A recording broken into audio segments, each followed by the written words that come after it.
Hello, this is your boy Miguel for the Mobile Mechanic 757, working on a Buick Enclave. People are wondering why and how in the world do you charge this vehicle up for ACs? You know how I would get down and get straight to the point. First and foremost, right here, that is the high port. You're not going to charge anything on that. What you're going to have to do, and I'm going to have to use this to point to it, you're going to have to look for these two lines down there that come together, and right under this air filter, oil filter, is the port. It's crazy, but that's where it's at. So you can't see it because it's under these two lines, and you got to be careful you don't burn yourself. People say that you cannot use this to get down there. I just recharged the vehicle using this DIY can right here. Okay, so when you're recharging this, do not go by the green, yellow, and red. It does not work that way. No more than it works in the HVAC in your house. I'm an HVAC universal technician. Right now it is 95 degrees. This is a pressure chart. You could take a picture of it.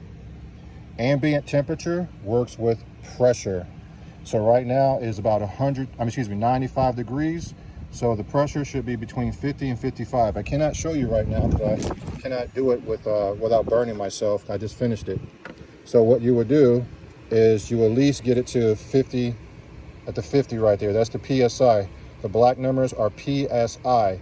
Do not worry about these red, yellow, and green. That means absolutely nothing when you're recharging. The ambient temperature is the temperature that's outside.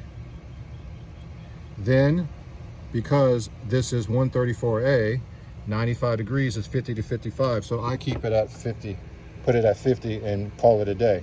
If you do not do this right and you just shoot into the green and put it on 30, as soon as it gets hot, the Freon is actually not going to have enough of the compressor to make you cold. And then it's just like taking a radiator and filling it up when it's cold instead of filling it up when the engine is warmed up and the thermostat opens. You're going to be chasing for the rest of your tail thinking you have other issues. Again, here's the pressure chart.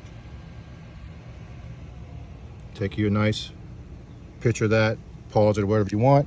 And again, the low side, this is the high side. You go all the way down until these two lines intersect with each other, which is what I'm pointing to right now. It is directly up under that. Be extremely careful because you could burn yourself. If you like these videos, please like, subscribe, and share, and please leave a positive comment. Thank you.